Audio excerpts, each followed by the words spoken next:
feed vendors.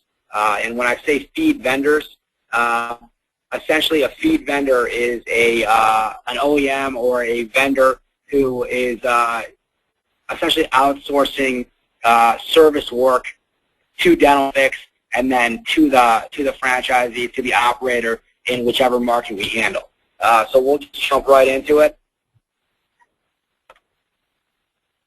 So again, a feed vendor is an OEM that normally sell direct to the doctor, and therefore they're not having Shine, Patterson, Benco, etc. As a dealer that can go and install whatever it is they're selling. There are also supply companies that don't have field technicians to do the installation, and we're just starting to get we're starting to dip our toe in the water here with some used / refurbished equipment companies that sell direct to the doctors, and therefore could use us in terms of installation on their products. So going into who we work with today, Pancorp is our biggest feed vendor. Panoramic Corporation sells panoramic x-rays directly to the doctors. They don't use any Shine, Patterson, Bento dealers. And so they'll use us quite often for installations or warranty repair work on typically PC1000 that are within the markets and need service or installation. We've done and opened up work with Cephala USA. We bought Newtom, the 3D cone beam, and we get quite a bit of work from them. Also, DCI. When the dealer doesn't work the installations, DCI will call Dentalfix and we'll dispatch our franchisee or our operator to go and do an installation. And within a number of markets, we've had operators install chairs and DCI equipment, again, when there's a dealer out there that doesn't have a maintenance service wing and therefore they can't do the installation themselves. Darby, we've gotten someone from Darby who does essentially telemarketing supplies, and they're trying to get into equipment, and their obstacle in getting into equipment is they can't do any of the installations because they have nobody in the field. They're strictly telemarketing. So we get jobs sourced through them, and a couple new companies that have been calling us recently for work is Atlas Resale, who sells used equipment and equipment that they sell for doctors on consignment, and Dental Planet. And both of those companies are in the used or refurbished equipment category, and they ship the equipment directly into the offices that they're selling, and in a lot of cases, x-ray cases and some of the utility items, they call us to go out and do the installs. So we appreciate getting the work from these companies, and again, going out and making some money off the feed vendors is important, but what is almost as important or sometimes more important is then acquiring that account as a future Dentalfix customer and doing future work in that office. Let's get into some numbers. So feed vendors by the numbers. This is just some year-to-date numbers that I drew. So far, we've done $6,000 in revenue from Cephala, $21,000 from DCI equipment, and well over $80,000. This was a little dated from Panoramic Corporations.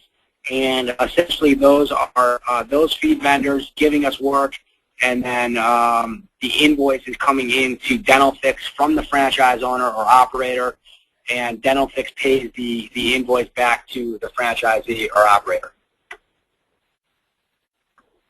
So the workflow process, and there's been a lot of questions on this, and part of the reason why we're having a call today is to really simplify or rather explain the workflow process. So if you're in one of the markets throughout the United States and a job comes in, how does that job come in? How does that job get dispatched? How do you invoice that job? And of course, the most important question is how do you get paid for that job?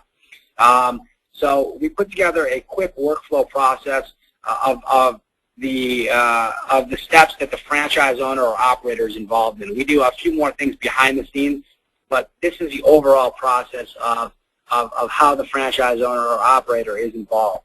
And typically, the job is originated, obviously, from the feed vendor, and typically they will email or call us with a PO and give us what the job is essentially worth. There is some variation on that. with some of these new companies that we've started doing work with, such as Dental Planet and Atlas. In those cases, we've called the franchisee/operator, and we have gone back to them with the price for the job instead of them giving us the price for the job, because they don't really know what it's worth. So in those situations, we'll find out what the equipment being sold is, and typically the franchise owner or operator will then call the doctor and go through a series of questions to determine what that job is going to be worth, and then we go back to the feed vendor, and essentially we send them an invoice, and they pay the invoice, and then we go ahead and do the job. So the workflow process that we've outlined here is what we work with Pancorp on, and again, our account management team, usually Andy Cohen, receives a PO from the vendor.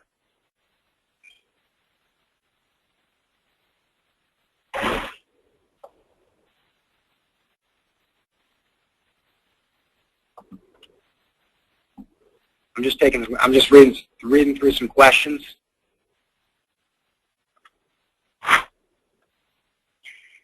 So again, the account management team receives a PO from the vendor, and the PO is signed to the applicable operator based on location. And what we do is we run the zip code and match the zip code to the closest van that's operating to that office. In markets where we have multiple vans, we'll typically source that to the van that's closest to the job if it's not in a territory. The account manager then schedules the job based on the operator's availability. So Andy's team, his account management team, will go in and look at the schedule, call the doctor, and schedule the job based on availability. And then the franchisee or the operator is then informed of the job on the end of the day call, and it's also inserted into their calendar, just like any other appointment would be. Here's where the differentiation comes in. The operator or the franchisee completes the job and the service report and emails the invoice and the service report to Andy. And so what we're doing here is not invoicing the doctor. The doctor is not paying an invoice. Pancorp, in this situation, is paying the invoice to DentalFix Corporate, and DentalFix Corporate is then flipping the payment for the invoice out to the franchise owner. Some jobs, when we're working with X-rays, require a Form 2579 or a PIN test to be done, and we cannot turn in that invoice to Panoramic Corporation until we received those documents, which are typically sent via mail to Andy Cohen. Now, guys, this is Andy. Just want to chime in and inform you. When you get the PO, you usually get it in an email from your account manager after they've discussed it. In the body of the purchase order is going to be all the details, all the requirements. So if the 2579 form is required, you're going to read about that in the PO. Almost all Pancorp jobs require a service report. Now we're referring to Pancorp jobs. We're going to get all of our, all of our feed vendors to give us a PO with any of the specific requirements. All of those requirements will be listed in the body of the PO. So if there's any questions about that, look at that PO, or you can call your account manager directly to understand what those requirements are. And then once we receive all the applicable paperwork, the invoice that's issued from the franchisee or the operator is typically paid within 30 to 90 days after we receive the invoice. A couple questions that I'm going to kind of pose to Andy that I think generally would be running through the minds of some of the folks out there. Andy, number one is I go out there and do a Pancorp job, and the job is going to take me a lot longer than I thought. I run into a problem that I didn't anticipate, and the job is going to take longer than I thought. What should I do in that situation? Well, you're going to have specific instructions on the PO, as I mentioned, on what the job entails. If you run into something that's not anticipated, something that's unexpected, the first thing you can do, you'll reference the PO, and the service report would actually, basically walks you through, it gives you an opportunity to document all the issues you may have on the job. So you can actually call Pancorp if you run into technical issues on the job So that is recorded by Pancorp. And then the service report that you'd fill out is signed by the doctor and then submitted. So there's a record of any additional work that's required on the job. So when it's invoiced, Pancorp will refer back to that service report so you can get paid for the extra time and effort that was required. Thanks, Andy. And from what we've done so far in terms of Pancorp jobs, Pancorp has been a great partner of ours. They've been more than generous, and we've never gotten in a situation that I know about where we've ran into an issue and it's taken more time and they haven't compensated us correctly. So it's been a very strong relationship, and it's been nice to work with them thus far.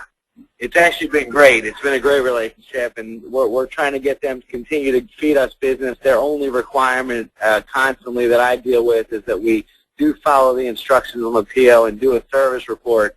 So therefore, if we do run into any discrepancies, it has been recorded. So again, the importance of following the instructions on the PO and doing a service report, can't stress that enough.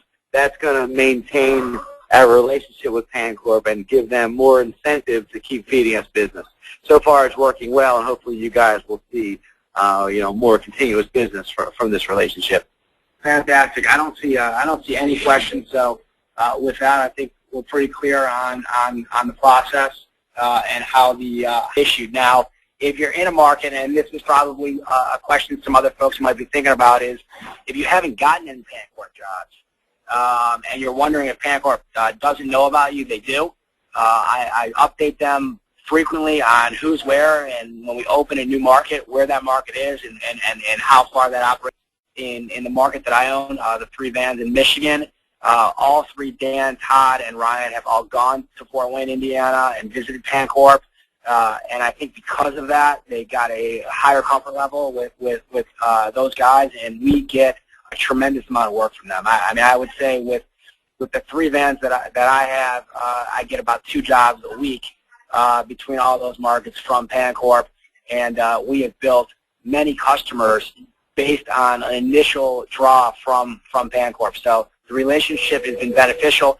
Pancorp's there for a one-day, usually on a Friday. You fly in on a Thursday or drive in on a Thursday. They would be more than happy to host you, train you on their equipment, and gives you a good chance to meet and shake hands with their staff.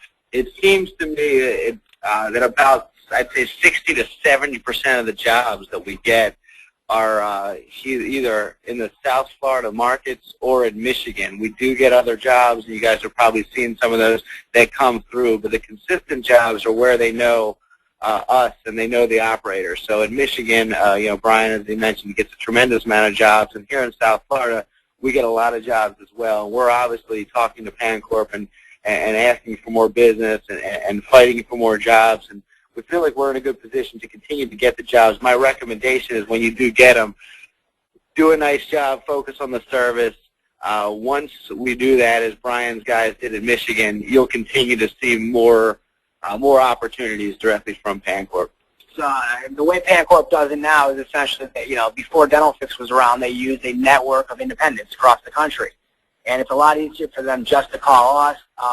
They like our outfit. They like the way we show up on time, our professionalism. So they would rather, in most cases, use DentalFix, but they do like to get acquainted with the specific operator in the specific market as well. So it's a good relationship.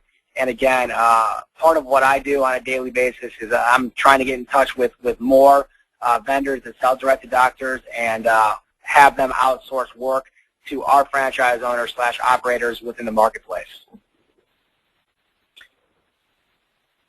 And before we move on, I'll see if there's any questions out there. I don't see any questions.